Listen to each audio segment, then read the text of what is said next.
مشہور واقعہ آپ نے سنا ہوا ہوگا کہ جب جو ہے وہ ایک بچہ جو ہے وہ شمال ایران میں رہتا ہوتا ہے اور بڑا بسوں میں دھکے کھاتا کھاتا تہران تک پہنچتا ہے. اس زمانے میں جو پریزیڈنٹ ہوتے ہیں ان سے بات کرتا ہے, اور آیت اللہ خامنہ ہی اس زمانے میں پریزیڈنٹ تھے.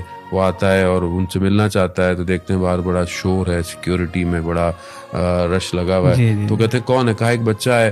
اس نے کہا کہ مجھے ملنا ہے. تو وہ کہا کہ میرے پاس ابھی وقت ہے, میں مل لیتا ہوں.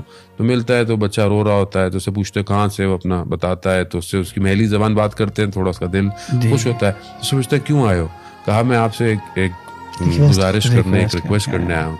کہا کہ یہ جو ممبر پر حضرت قاسم علیہ السلام کا ذکر کیا جاتا ہے اور کہ وہ بچے تھے اور وہ موت ان کے لیے جو ہے وہ احلی من الاصل یعنی شہد سے بھی زیادہ میٹھی, یہ کہنا بند کروا دیں, یہ باتیں بند کروا دیں. تو وہ پریشان ہو جاتے, کہتے کیوں؟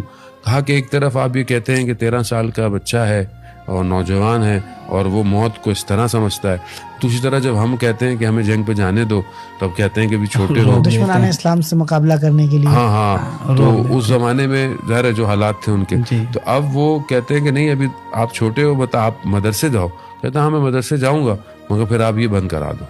تو وہ خیر جب اس کا اصرار کرتا ہے تو وہ بہرحال وہ اس کو لکھ کے دیتے ہیں. اب دیکھیں کہ یہ اصل جو ایکسٹریکٹ ہے عزاداری اور مجلس کا, کہ ہو سکتا ہے اس زمانے میں جو جنگ تھی اس کی نوعیت وہ تھی. آج زمانہ تبدیل ہو چکا ہے. آج زمانہ میں شاید وہ ماحول نہیں ہے کہ آپ تلوار اور شاید اس طرح اٹھے, لیکن آج وار سافٹ وار ہے, آج وار ہائیبرڈ وار ہے.